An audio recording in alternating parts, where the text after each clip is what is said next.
All right, so I just had a pretty interesting, somewhat of a breakthrough in terms of the power grip. Historically, when I use the power grip, I'm averaging like 3 miles per hour lower speed than what I normally average with my normal grip. It's always bugged me. I couldn't figure out why, because from rock climbing, my fingers are strong in this curled position, and then they're also strong in this position because both styles are used often. This here, these last joints on the fingers here, these are called the dip joints, DIP. This is when they're curled like this is called flexion, and when they're like this, the dip joints, this is called extension. I might just refer to it as curled and uncurled for simplicity. My normal grip has the back 3 fingers uncurled, and power grip has the back 3 fingers curled, whereas the index finger is always curled just because it can't really reach with a good grip alignment around a wide rim without being curled. So yeah, I've always like, how the heck, why can't I throw my full speed with the power grip? This was inspired by some recent conversations in my Discord server, which you can join that for free with the link below if you want to join in on some forum discussions. So thanks to viewer Peistville, I'm not sure if that's how you pronounce the name or not, but he's in the Discord. I shared a clip of Luke Taylor from the Anthem Disc Golf channel throwing like super slow-mo, and you get a unique view of seeing the grip that he's using and how the disc is ripping out in very high FPS. And Luke Taylor throws like 80 miles per hour, maybe a little higher max speed.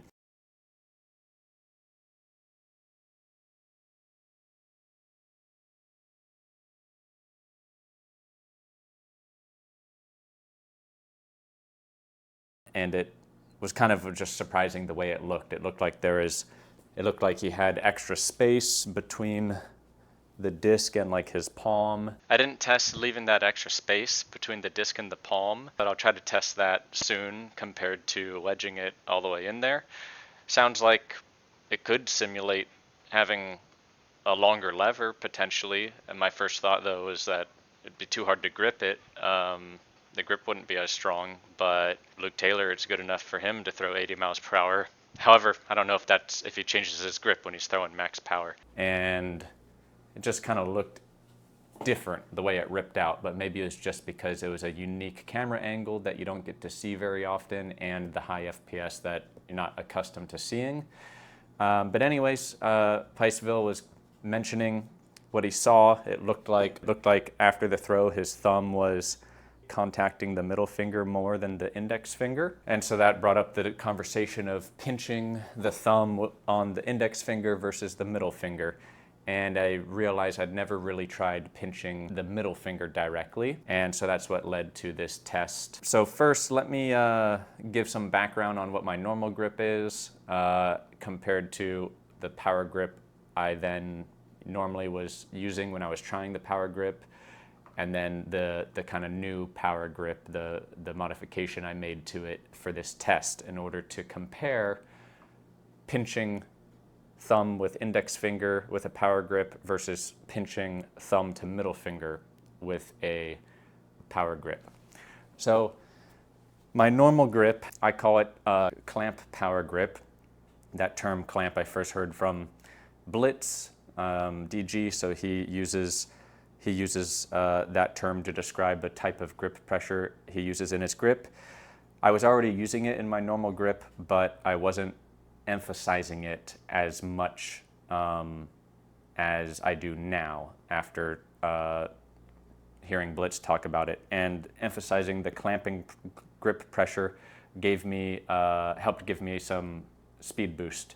So the normal grip, pretty much all the grips I use are this standard disc alignment where the disc is aligned from here and then down this middle groove of the palm. So like this, you put the back fingers on and then you try to you don't move the disc and curl the index finger around.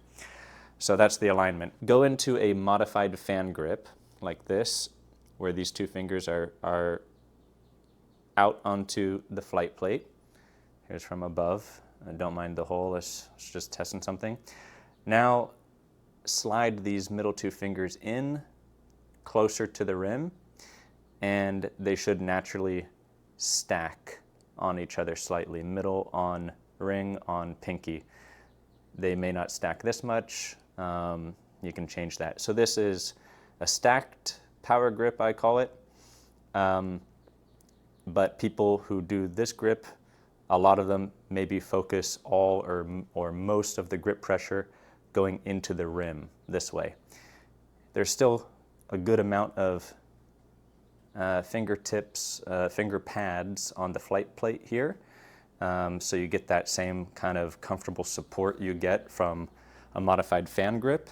But the clamp grip is just the same grip, but focusing on extra grip pressure up, clamping down with the palm kind of here and up against it. And so basically focusing at least half of your grip pressure in that upward clamp instead of into the rim, like half and half or more than half clamping up. And when the disc rips out, you'll notice that the fingers always have to slide down in order for the disc to rip out. So that's where the clamping pressure gives you some extra security. The fingers can't slip down while they're continuing to clamp up until the clamping pressure is overpowered and they slip down. So that's my normal grip. I like it a lot. It feels comfortable on all disc shapes and speeds. The only couple downsides to it are it may be more friction dependent because your fingertips have more surface area contact with the disc. So if there's some sweat or moisture, you may be a little bit more affected by that. And then the other downside for me, and this isn't true of everybody, is I get a little bit higher wobble on average than the power grip. My wobble with this clamp grip is average like around 5 degrees of wobble. 5 degrees wobble is not bad, but it's not great. It's not a problem.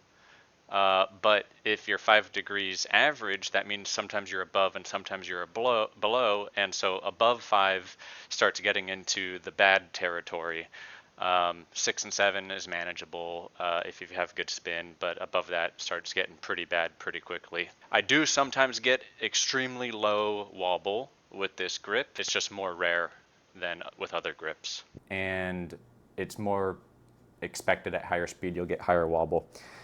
And I've been messing around with some different grips and notice with the power grip I get like an average 3 wobble, and some other grips I can average extremely low, like 2 degrees and below.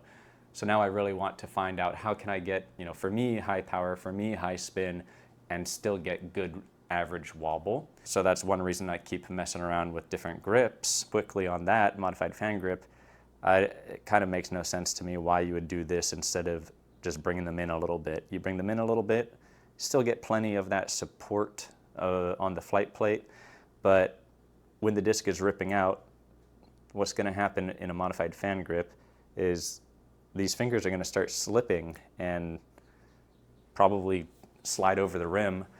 Why would you want that to be in your grip, this slippage? Why not just preemptively move them in there so now it's more, locked in? And if you want to adjust your power and grip pressure, well, you just don't grip as hard with them. But now they're not slipping like that. My standard power grip is like this, same grip alignment, and then curling the fingers in like this, curling this one around. And notice, it's kind of hard to see, but there's space here between the knuckles and the flight plate. And if I take this finger off, notice this space here with the middle finger and the rim. Okay, and then my thumb in all my grips is normally just right around here over this index finger, or I've experimented with bringing it in a little bit more or back a little bit more. The thing is, it's kind of like, feels like a weak pinch, trying to pinch here because the index finger isn't really pressing against the flight plate much. The pressure is more felt here for me, and so sometimes it feels like I get a stronger pinch on the index finger if I put my thumb here because I'm pinching that point harder. But yeah, so this is my typical power grip, and it looks to me like it's similar to how I've seen like pros doing it. And in terms of low wobble, the grip that gave me really low wobble was Aaron Gossage's grip. And notice, this is how I start it. I call it the Goose grip, since that's Aaron Gossage's nickname. Notice this gap here is pretty much gone. You can still see it a little bit, but the middle finger is touching the rim here. And if I'm not careful when I put my index finger on, it pushes the middle finger a little bit off there, and that gap here now widens. But I still get low wobble consistently. But I started noticing if I try to get this on without pushing this contact point of the middle finger off the rim, I get lower wobble more consistently. And my kind of theory, I have a long video on this Goose grip. In the description, I'll link it. This gave me consistently 2 degrees wobble and below. My theory about it is the middle finger is able to be as perfectly aligned with the rim as you can get it with this grip, because these fingers are not on, and so they're not taking up space. Like if you see, if I try to grip like all of them on the rim like this with dip joint extension or uncurled, you can see that the middle finger is coming in at a sharper angle here, and this gap is here, more of a gap here, because the middle finger doesn't have the space with these other fingers here to fully kind of stretch out and go along the rim. And so it seemed like the middle finger was playing an important role in reducing wobble. I got slightly lower wobble on average when I modified the Goose grip into what I call the Super Goose grip, which is stacking this finger here now to lock it in more, the Goose grip, before I bring the index around. And I also felt like it helped me get more power with this grip. Warning, this grip is very strenuous on the middle finger. If your middle finger's not used to this position, you can get injured if you throw too hard, too many throws with it, so be careful. I also tried gripping like this, but now the stacking is opposite. Instead of middle on ring, it's opposite, but the back finger is the first finger to start slipping off, so you kind of want the stacking to be the other way around, so that these fingers are stacking and securing the back fingers more. In my opinion, the most important part about backloading is securing the first point of failure in the grip, and the way the disc rips out means that the backmost finger is the first to rip off, and once failure starts, it's very hard to stop it, near impossible. So front loading's not going to save you if you're not backloading enough to secure your grip. And backloading doesn't have to mean the pinky. If you don't use your pinky, then backloading is your ring finger, and if you don't use your ring finger, your Aaron Gossage, then backloading is your middle finger. If you use your pinky, but during the swing you take it off, well, backloading is your ring finger now. There are other important factors as well, depending on how your grip is set up. Gripping harder with your index finger may make your wrist feel more stiff and harder to curl it. If your thumb is deep into the flight plate, pressing hard with thumb pressure may make you want to pronate, and if you pronate, you're going to throw nose up. But I wasn't getting as low wobble with this. And interestingly, I wasn't getting as low wobble with this either, and compared to just the Goose grip or Super Goose grip.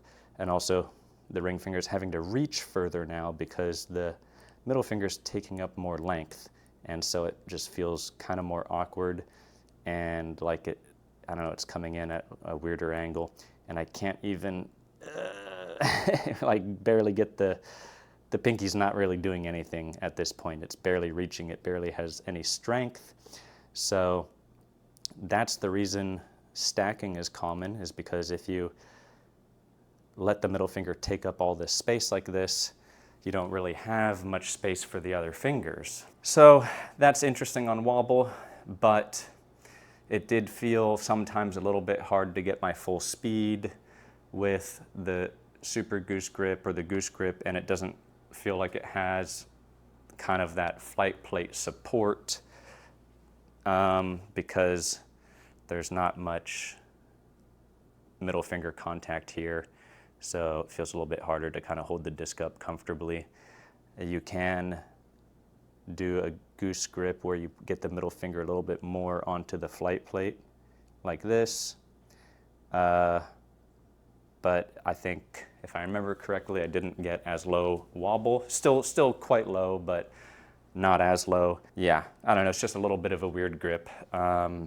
So I was still searching, how can I get low wobble? And I did find out that if I tried to replicate the middle finger being able to have this alignment, but still getting the rest of the fingers on a little bit more comfortably, I was able to slightly curl this knuckle, just slightly like this, and now that gives me just enough space to get both of these fingers on to the rim and do dip joint extension here, or uncurled in the back too, and then this one is slightly curled. And now when it's slightly curled like this, as it starts ripping out, it uncurls and kind of locks in, and so it kind of like transposes into that position that's very aligned with the rim, and was giving me, I think, the low wobble. So that was interesting. I found a way to get the back two fingers on comfortably to help give a stronger, grip, while still retaining the thing that was giving me the low wobble. And that grip gave me very loud, audible snap, but that's not important. You can throw high speed without an audible snap. It just depends on the way your grip is set up. It's more likely to have loud snap or not.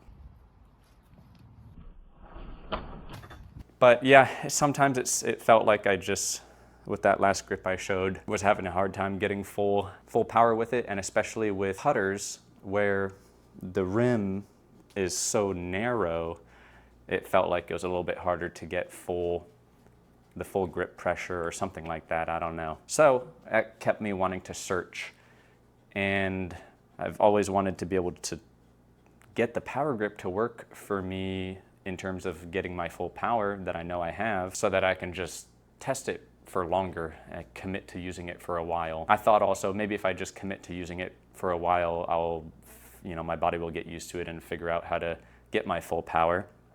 But I never wanted to fully commit to however long that might take. So this led me to then think, okay, with this recent conversation of pinching the middle finger more with the thumb or the index finger, I was feeling around with different grips and noticed in my normal grip, it's pretty hard to get the thumb to pinch the middle finger, just based on, like, it feels like I have to move the thumb way too back here to pinch it, and it just feels kind of awkward. Now, if you use the base of your thumb to pinch, then right now I can feel this pinching right around here, but it just felt... This did seem to help my wobble moderately in my normal grip, but I didn't do a full test set. I don't know, it just felt a little bit weird, so I started feeling around in a power grip. Can I pinch the middle finger somehow in a power grip? At first thought is like, no, what the heck? The finger's going into the middle finger's going into the rim, so I can't pinch it. But then I just kind of moved the thumb over here and tried, and I was like, you know what? Look at that. It's getting close to pinching the knuckle right here, the dip joint. So what if I just try to kind of curl the fingers even more so that the dip joint starts touching the flight plate here, and now I can pinch my thumb, the base of my thumb, directly onto that part of my middle knuckle. And the front of my thumb is still pretty close to the index finger. So that to me felt like, I'm going to call this an extra curled power grip, because it feels like I'm curling the fingers extra in order to get that joint here to touch the flight plate. So it felt like to me, in this extra curled power grip, I could switch from focusing on pinching on the thumb to pinching with the index finger pretty easily while keeping everything else as the same as possible and get a very clean comparison between these two. So that's what I tested in this video, and surprisingly, I got extremely good wobble, average around 3, which is really good in my opinion, but I did get quite a few 2 degrees and below with both of these, so the extra curling seemed to help with the wobble, and my spin was really good. With the middle finger pinch, I got a good average speed comparable to my normal grip in a good session where I have a good average speed, which is like around 64, 65 average, where my max is 70 miles per hour. And my max speed with the extra curled power grip pinching the middle finger was 67 miles per hour. So only 3 below my max ever speed. And I've only hit my max ever speed a couple times. So the fact that I got that close to it makes me think I can get my max speed with this extra curled power grip, pinching the middle finger. It's just a matter of doing enough reps and getting, you know, the stars to align with perfect timing and all that. So this is super interesting to me, and I haven't really heard it talked about much. But what's interesting is I still was at my kind of a little bit, couple miles per hour lower speed on average with the extra curled grip when I was pinching with the index finger. And I tried a couple times moving the thumb closer to the rim so I can pinch, like I was talking about, more directly there, but nothing seemed to help. And I think it's because, at least for me in this power grip, when the thumb is pressing more in the front, it's not helping to secure the first point of failure as much in the back. So my fingers start falling off sooner compared to when I'm pinching the thumb on the middle finger. It feels like when I kind of tug the disc, it feels like it's a little bit more secure and resistant to that first fingers starting to rip off moment. So I think that thumb positioning is what was really helping me get better power. Whereas with my clamp grip and these back fingers uncurled, I can get a very strong backloading easily. But when they're just all curled like this, they're just kind of digging into the rim, and it feels like I can't get full grip pressure easily with it. So it seems like I need that kind of thumb support a little bit more. Also, when I move the thumb, you see the thumb is pressing down into the knuckle and the middle finger there. When I tried to keep the grip the same and pinch the index finger, it's hard to see in the camera, but there's a tiny gap now. I can't really maintain that flight plate contact with the knuckle and the middle finger anymore without the pressure on top coming down below to pinch it. And then, interestingly, I thought, well, what if I get that thumb middle finger pinch, and now what happens if I do something different with the back fingers? I can go back to doing this. And now it's kind of like a hybrid, this is like a extra curled power grip, thumb, middle finger pinch with this uncurled back finger stacking, extra backloading feel.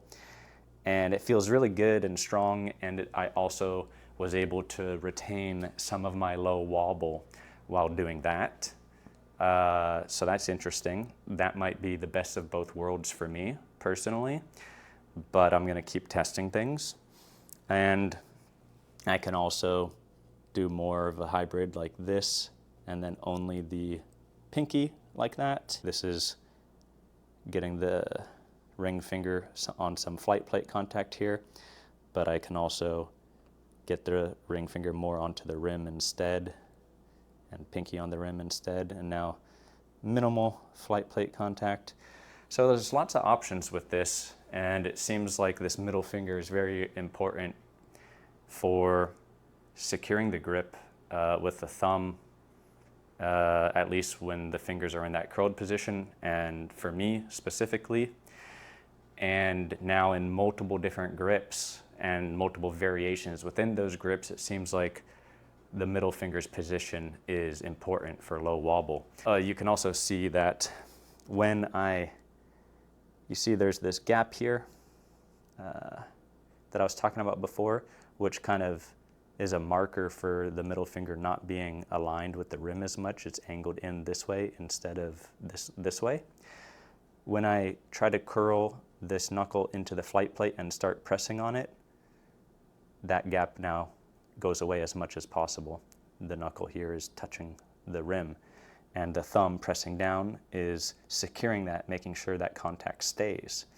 But like I showed before, the index finger can kind of start pushing, when you bring it around, pushing the middle finger off a little bit like that, but the thumb pressure kind of helps keep it secured there.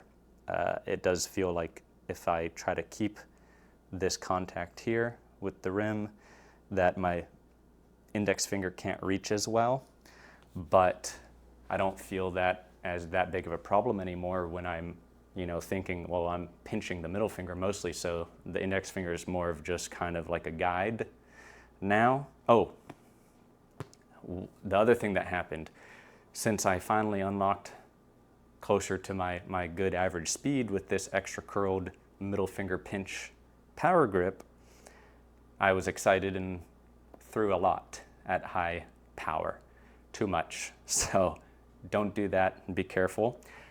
After that session, my fingertips and my middle two fingers were temporarily damaged. With a curled power grip, the thing I never liked that much about it is it feels like the bone on your fingertip is going into the rim, and the rim is hard, stiff plastic, compared to the pad going into the rim, or the pad of the finger going into the flight plate, where the pad is softer, more cushiony, and doesn't hurt as much. So now that I unlocked some higher speeds with this grip, and also the extra curl of it, like if this is just kind of like my normal power grip, it's curled like this, and then curling it even more is digging the bony fingertip into the rim even harder, and high grip pressure when I'm throwing harder. And my fingers aren't used to that because I've been avoiding the power grip for a while now, since I don't get my full speed with it. So my fingertips, just the middle two, were, I think the pinky just rips off too easily or something, so that's why it didn't get affected. But the middle two felt like after this session they were kind of numb / tender at the same time. And that lasted for like 4 days. I was reading about it, probably some minor temporary nerve damage. But I was also reading that your fingers can adapt and get conditioned for this. So I'm excited to keep testing this extra curled middle finger pinch power grip. And I did do it with putters as well, which is kind of like the ultimate test of low wobble, like a glitch. It looks like there's 0 wobble on it. It's pretty crazy. But I'm gonna have to, let my fingers, give them the time to adjust to this before I do full grip pressure.